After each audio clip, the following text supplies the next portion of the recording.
Good day, everyone. Welcome to our YouTube channel.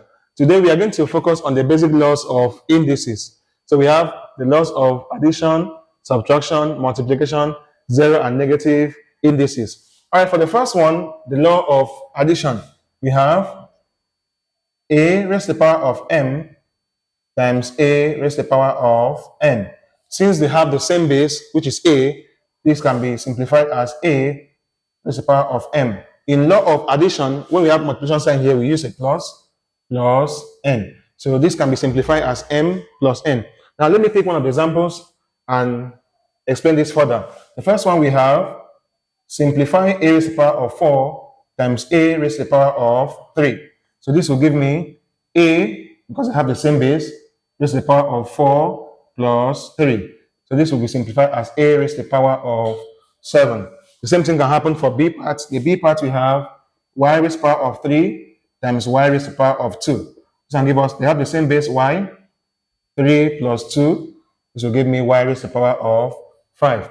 You can actually apply that same rule here too. So we have, for c, we have 4a raised to the power of 4, b raised to the power of 3 times 5a raised to the power of 2. In this case now, we're going to multiply out the numbers first.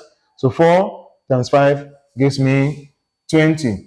Now in this case now I have a times what? A raised to the power of 4 times a raised to the power of 2 times b raised to the power of 3. So I can simplify this further as 20. They have the same base, which is a. So I use a raised to the power of 4. Because of this sign, I'm going to use plus 2. 4 plus 2. All right, times b raised to the power of 3. So this will give me 20 times a raised to the power of 4 plus 2 is 6 times b raised to the power of 3. So this will give me 20 a raised to the power of 6, b raised to the power of 3. So that's all we need to know about indices law of addition. Now the next one is indices law of subtraction. For instance, now we have a raised to the power of m divided by a raised to the power of n. So this will give me, they have the same base as a, m.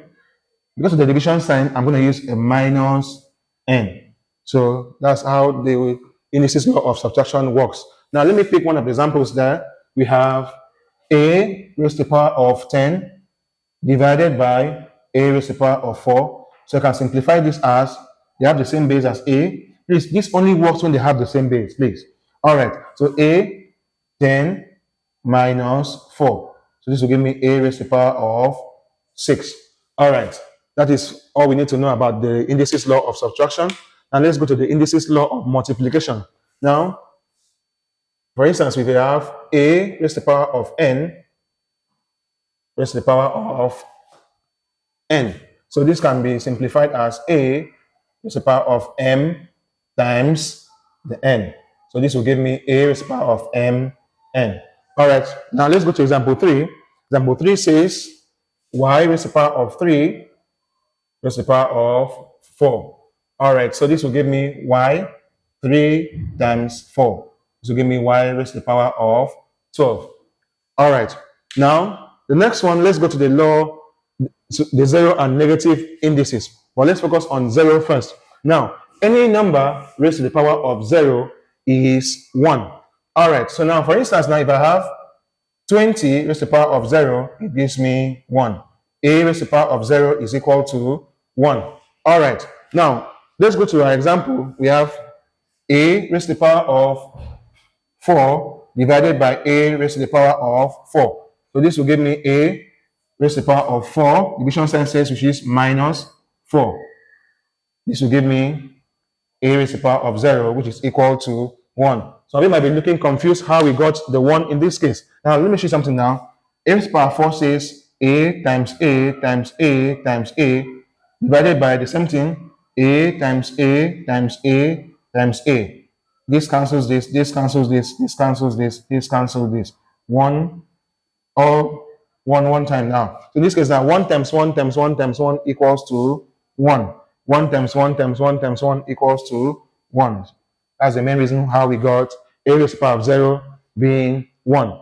All right, the next one, let's go to negative indices. Now, next one we have a raised to the power of 4 divided by a raised to the power of 7. This will give me a raised to the power of 4 minus 7 is equals to a raised to the power of 4 minus 7 gives me minus 3. So I can simplify this further as 1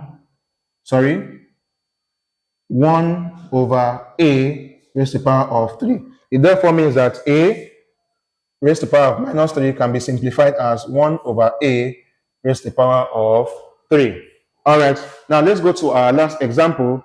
We have example 6 says y raised to the power of 2 times y raised to the power minus 4 times 2y. So now the coefficient of y square in this case is 1. The coefficient of y here is also 1. So 1 times 1 times 2 gives me 2. So they have the same base now. So y raised to the power of, we have 2 here. This is plus, we're going to use plus because of the multiplication sign. We have minus 4 plus the power of y in this case is 1. And any number raised to the power of 1 is that same number. So there's no point putting the 1 there, but we use 1 here. All right, so we have 2 times y raised to the power of 2 plus times minus is minus 4 plus 1. So 2 times y, 2 minus 4 gives me minus 2. Minus 2 plus 1 gives me minus 1. So this will give me 2 times y raised to the power of minus 1. So don't forget that y raised to the power minus 1 can be written as 2 times 1 over y. So this can also be simplified as 2 over y. All right, we've come to the end of our exciting lesson for today. I hope you learned a lot. Please kindly subscribe to our YouTube channel for more exciting mathematics videos. Bye.